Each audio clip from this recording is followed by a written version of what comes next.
থালাপাতি বিজয়ের সমাবেশে 40 জনের মৃত্যু, নিহতদের পরিবারকে 20 লাখ রুপি প্রদানের ঘোষণা।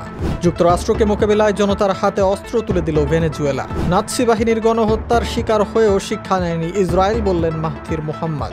সৌদির কাছে পারমাণবিক অস্ত্র বিক্রি করবে না পাকিস্তান, স্পষ্ট বার্তা খাজা আসিফের। চীনের অত্যাধুনিক আবহাওয়া স্যাটেলাইট উৎক্ষেপণ, দুর্যোগ নজরদারিতে নতুন যুগের সূচনা। ইউরোপে হামলার ইচ্ছা নেই, তবে আগ্রাসনের চূড়ান্ত জবাব দেওয়া হবে, হুঁশিয়ারি ল্যাভরভের। পাকিস্তানকে সন্ত্রাসবাদের কেন্দ্র বলে তোপ দাগলেন জয়শঙ্কর। নিষেধাজ্ঞা পুনর্বহাল ঠেকাতে জাতিসংঘ মহাসচিবের প্রতি ইরানের আহ্বান। ইসরায়েল মাকড়সার জালের চেয়েও দুর্বল, নাসরুল্লাহর স্মরণে বললেন আল হুথি। ইউক্রেনে রাশিয়ার বড় ধরনের ড্রোন ও ক্ষেপণাস্ত্র হামলা, ব্যাপক ক্ষয়ক্ষতি। এবার জেনজি বিক্ষোভে উত্তাল ল্যাটিন আমেরিকার দেশ পেরুর রাজপথ। চলাচলের জন্য খুলে দেওয়া হলো বিশ্বের সর্বোচ্চ সেতু। প্রকাশ্যে এলেন নেপালের সাবেক প্রধানমন্ত্রী, বললেন দেশ ছেড়ে পালাবো না। ভিয়েতনামে টাইফুন আতঙ্কে 2.5 লাখের বেশি মানুষকে সরানো হচ্ছে। তামিলনাড়ুর কারুতে অভিনেতা রাজনীতিবিদ থালাপতি বিজয়ের সমাবেশে পদদলিত হয়ে 40 জন নিহত ও প্রায় 100 জন আহত হয়েছেন। এ ঘটনায় তার রাজনৈতিক দল তামিলাগা ভেত্রি কাগাজমের সাধারণ সম্পাদক এন আনন্দ, যুগ্ম সাধারণ সম্পাদক সিটি নির্মল কুমার, পশ্চিম জেলা সম্পাদক মাথিয়া জাগান সহ আরও 3 জনের বিরুদ্ধে মামলা করেছে পুলিশ। ধারণা করা হচ্ছে সমাবেশস্থলে অন্তত 30,000 মানুষ জড়ো হয়েছিলেন। সমাবেশে নিহতদের পরিবারের জন্য 20 লাখ এবং আহতদের জন্য 2 লাখ রুপি করে ক্ষতিপূরণ দেয়া হবে বলে ঘোষণা দিয়েছেন থালাপতি বিজয়। এদিকে এ ঘটনায় সমবেদনা জানিয়ে দক্ষিণী অভিনেতা রজনীকান্ত বলেন, এতগুলো নিষ্পাপ মানুষের প্রাণনাশের ঘটনায় আমার মনে গভীর বিষাদের তৈরি করেছে। একই সাথে অভিনেতা কমল হাসানও তামিলনাড়ু সরকারের কাছে সাহায্যের অনুরোধ জানান। ভেনেজুয়েলার রাজধানী কারাকাসে বয়স্ক নাগরিক ও সাধারণ মানুষেরা অস্ত্র হাতে রাস্তায় প্রশিক্ষণ নিচ্ছেন। যুক্তরাষ্ট্রের নৌবাহিনীর হামলার পর president Nicolas Maduro national Bolivarian militia আবার সক্রিয় করেছেন। মাদুরো দাবি করেছেন, মিলিশিয়ায় 42 লাখের বেশি মানুষ রয়েছেন, যদিও কার্যকর ভূমিকায় বিষয়ে প্রশ্ন রয়েছে। শহরের পেতারে ও 23 দে এন্ড্রো এলাকায় রাশিয়ার নির্মিত ট্যাঙ্ক, পোস্টার, লোড না করা রাইফেল নিয়ে স্থানীয়দের অস্ত্র পরিচালনার প্রশিক্ষণ দেন সেনারা। নারী পুরুষ এমনকি শিশুরা পর্যন্ত ভিড় জমায় মহড়ায়। তারা অঙ্গীকার করেছে, প্রয়োজনে প্রাণ দেব, তবু আমরা যুক্তরাষ্ট্রের কোনো আগ্রাসন মেনে নেব না। এবার ইসরায়েলের বিরুদ্ধে তীব্র সমালোচনা করলেন মালয়েশিয়ার সাবেক প্রধানমন্ত্রী মাহথির মোহাম্মদ। তিনি বলেন, নাৎসি জার্মানির হাতে গণহত্যার শিকার হয়েও ইসরায়েল কিছু শেখেনি। চলমান গাজা সংকটে ইসরায়েলের ভূমিকা গণহত্যামূলক উল্লেখ করে মাহথির বলেন, এটি মানবতা বিরোধী অপরাধ এবং ইতিহাস তা কখনো ভুলবে না। মাহথির মোহাম্মদ দীর্ঘ রাজনৈতিক জীবনে বহুবার পশ্চিমা নীতির সমালোচনা করেছেন, বিশেষত ফিলিস্তিন প্রশ্নে। শতবর্ষেও তার অবস্থান অটল। মানবাধিকার লঙ্ঘনের বিরুদ্ধে তিনি এখনো সোচ্চার কণ্ঠে। মাহথিরের মতে, গাজার পরিস্থিতি ভয়াবহ। গর্ভবতী মা, নবজাতক শিশু, যুবক, নারী, পুরুষ, অসুস্থ, দরিদ্র সবাই হত্যার শিকার হচ্ছে। তিনি বলেন, এই নিষ্ঠুরতা শতাব্দীর পর শতাব্দী ধরে ভোলা যাবে না। পাকিস্তান সৌদি আরবের কাছে পারমাণবিক অস্ত্র বিক্রি করবে না, এমন তথ্য নিশ্চিত করলেন দেশটির প্রতিরক্ষামন্ত্রী খাজা আসিফ। তিনি জোর দিয়ে বলেন, আমরা দায়িত্বশীল দেশ। এর আগে 17 সেপ্টেম্বর রিয়াদে পাকিস্তান ও সৌদি আরব একটি কৌশলগত পারস্পরিক প্রতিরক্ষা চুক্তি স্বাক্ষর করে, যা দুই দেশের নিরাপত্তা অংশীদারিত্বকে শক্তিশালী করবে এবং যে কোনো আক্রমণে উভয় দেশের বিরুদ্ধে আগ্রাসন হিসেবে গণ্য হবে। তবে পাকিস্তানের পারমাণবিক কর্মসূচি চুক্তির অংশ নয় বলে স্পষ্ট করেছেন খাজা আসিফ। তিনি বলেন, চুক্তিটি কাতারে ইসরায়েলি হামলার প্রতিক্রিয়া নয়, বরং বহুদিনের আলোচনার ফল। আসিফ আরও উল্লেখ করেন, পাকিস্তান দীর্ঘদিন ধরে সৌদি আরবের সামরিক উপস্থিতি বজায় রেখেছে এবং চুক্তির বিস্তারিত সাধারণত প্রকাশ্যে আসে না। নতুন আবহাওয়া উপগ্রহ ফেনইয়ং 308 সফলভাবে মহাকাশে পাঠিয়েছে চীন। গানসু প্রদেশের জিওকুয়ান স্যাটেলাইট লঞ্চ সেন্টার থেকে লং মার্চ 4C রকেটের মাধ্যমে কক্ষপথে পৌঁছায় এটি। উপগ্রহটি আবহাওয়া পূর্বাভাস, বায়ুমণ্ডলীয় রাসায়নিক বিশ্লেষণ ও জলবায়ু পরিবর্তন পর্যবেক্ষণে ব্যবহৃত হবে। এতে 9টি রিমোট সেন্সিং যন্ত্র সংযোজিত রয়েছে, যা 100 কিলোমিটার প্রশস্ত এলাকায় গ্রিন হাউস সরবরাহ সহ বৈশ্বিক উপাদান পর্যবেক্ষণ করবে। ফেংইয়ুন 308 অন্যান্য ফেংইয়ং উপগ্রহের সঙ্গে যুক্ত হয়ে বৈশ্বিক পর্যবেক্ষণ নেটওয়ার্ক গঠন করবে, আবহাওয়া পূর্বাভাসের সময় কমাবে এবং দুর্যোগ পর্যবেক্ষণের ক্ষমতা দ্বিগুণ করবে। এটি চীনের লং মার্চ রকেট সিরিজের 596তম সফল উৎক্ষেপণ।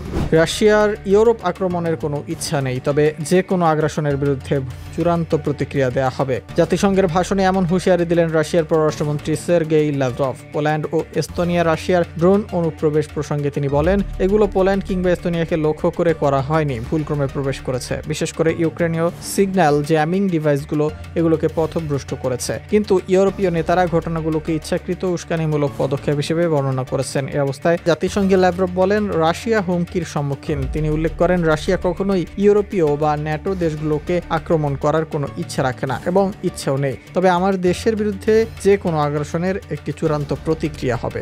পাকিস্তান সন্ত্রাসবাদের কেন্দ্র। জাতিসংঘের সাধারণ পরিষদের ৮০তম অধিবেশনে এমন আখ্যা দেন ভারতের পররাষ্ট্রমন্ত্রী এস জয়শঙ্কর। তিনি বলেন, কোনো দেশ যখন সন্ত্রাসবাদের নীতি গ্রহণ করে এবং এর হাব পরিচালনা করে তখন তা ব্যর্থহীনভাবে নিন্দনীয়। জয়শঙ্কর অভিযোগ করেন, গত কয়েক দশক ধরে ভারতে হওয়া সন্ত্রাসী হামলার জন্য পাকিস্তান দায়ী। পাকিস্তানের চালানো অপারেশন সিঁদুর নিয়ে জয়শঙ্কর বলেন, ভারত তার জনগণকে রক্ষায় তার আত্মরক্ষাকে ব্যবহার করেছে। এছাড়া যারা সন্ত্রাসী হামলা চালিয়েছে তাদের বিচারের আওতায় এনেছে। তিনি আরো বলেন, সন্ত্রাসবাদের অর্থায়ন শ্বাসরোধ করতে হবে এবং এর বাস্তুতন্ত্রে চাপ বাড়াতে হবে যাতে পৃষ্ঠপোষক দেশগুলোতেও তাদের কর্মকাণ্ডের বিপর্যয় ভোগ করে। নিষেধাজ্ঞা পুনর্বহাল ঠেকাতে জাতিসংঘ মহাসচিবের কাছে আহ্বান জানালো ইরান। পররাষ্ট্রমন্ত্রী আব্বাস আরাকচি এক চিঠি প্রকাশ করে বলেছেন, স্যাংশন কমিটি বা বিশেষজ্ঞ প্যানেল কর্তৃক নিষেধাজ্ঞা কার্যকর করার যে কোনো প্রক্রিয়া বা পুনরায় চালু করার প্রচেষ্টা রোধ করতে আমরা আপনাকে আহ্বান জানাচ্ছি। আরাকচি স্পষ্ট করে উল্লেখ করেন, জাতিসংঘের নিষেধাজ্ঞা সম্প্রসারণ, পুনরুজ্জীবিত বা প্রয়োগের কোনো প্রচেষ্টাকে স্বীকৃতি দেবে না তেহরান। এদিকে এক দশক আগে পারমাণবিক কর্মসূচি চুক্তির পর তুলে নেওয়া নিষেধাজ্ঞা আবারও আরোপের প্রক্রিয়া গত মাসে শুরু হয়েছে, যেখানে যুক্তরাজ্য, ফ্রান্স ও জার্মানি ইরানের অঙ্গীকার ভঙ্গের অভিযোগ তুলেছে। ইরানের প্রেসিডেন্ট মাসুদ পেজেশকিয়ান এটিকে অন্যায় ও অবৈধ বলে আখ্যা দিয়েছেন।